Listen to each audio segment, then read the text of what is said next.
What is good, y'all? Martinez on the mic again. It is that time and day. Today we're taking your knowledge and your skills, and we're using them to create daily objectives. It's now Wednesday, and at the end of today, you're gonna have all of your objectives and your objective assessment questions planned out for the entire quarter. Bam! That's gonna feel bomb diggity, no doubt. Play on, play on. Never mind, my bad. Okay, let's get started. So what we're doing today is we're completing daily objective. That will take you through at least the end of the first month of Q2. I suggest, if you can, going all the way through quarter two.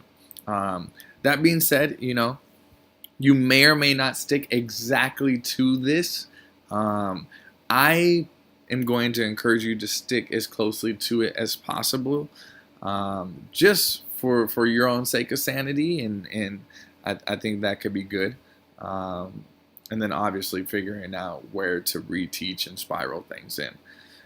So this document is just like a long document that you can list all those objectives in. If you prefer a calendar format, Bailey was awesome enough to share her calendar, and so you can use that. Just make sure you make a copy of it and don't do anything to hers. Why are we creating this? Well, obviously we need to know what we're teaching, so we're creating objectives, right?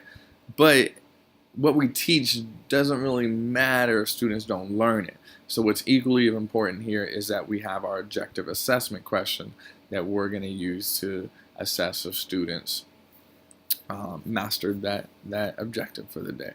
Okay, so how are we going to use this? We're going to use the knowledge and skills from up here, right, in order to create our objectives. And since our objectives are based off of this, and our knowledge and skills are based off of our unit evidence, bam, guess what? We're more likely to see success on the ACT and on the unit assessment that you've created. Boom, let's talk alignment. Let's go. Okay?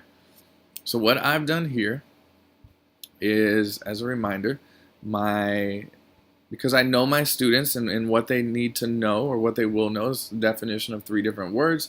I also said they need to know how diction impacts tone, how diction impacts tone of a simple poem, and how diction impacts the tone of a somewhat challenging poem. All right? So I've got an entire unit lined up. Monday, Tuesday, Wednesday, Thursday, Friday is the unit assessment. So Monday, they're going to define and explain poem, tone, and diction. And here's how they're going to do it. This is a question/task I'm going to use. Which one of these is a poem? I'm going to give them 3 different samples of writing, and I'm going to ask them to explain how they know. If someone asks you about the diction used in this poem, what are they asking about? So then I want them to be able to explain what diction is. How do you know? If someone asks you about the tone of this poem, what are they asking you about? How do you know? Again, I want them to be able to define and explain these items. Okay? Next, we're going to analyze how diction impacts tone of a popular form of media. Man, I've got a whole bunch of typos. Sorry about that, y'all.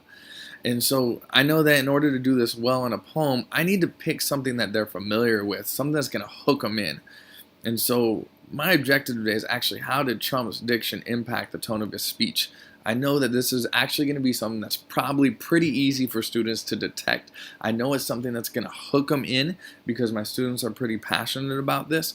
And so I'm going to hook kids on material that they're interested in talking about.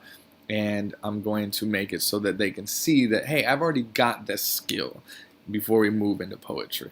Okay, so we're going to analyze different forms of media, and at the end of the day, my objective assessment is going to be a short video and a short answer regarding how Trump's diction impacts the tone of his speech.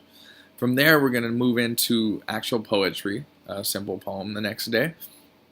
And the way I'm going to assess it at the end of the day is how the word, I want them to answer this question. How does the word rose impact the tone of Tupac's poem, The Rose That Grew from Concrete?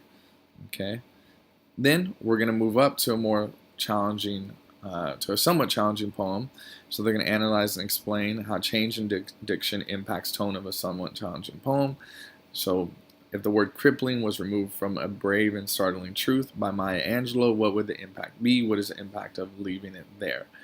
And so I've upped the level of the poem a little bit. I'm going to actually, in this lesson, we're going to remark on responding to if words are removed or inserted. And so I'm actually going a little bit above what I'm assessing, so that I'm pretty confident my students will be ready to go the next day. And then on Friday, I'm going to use my assessment question and task that I came up with right here. And I'm going to give them the poem, and they're going to evaluate how the word imprison impacts the tone of Angela Davis's poem, Conflict. Okay? So those are that's how you write an objective, a unit of objectives and objective assessments. Tomorrow we'll be back to create our lessons for these objectives and objective assessments. All right, y'all. Be easy. Peace.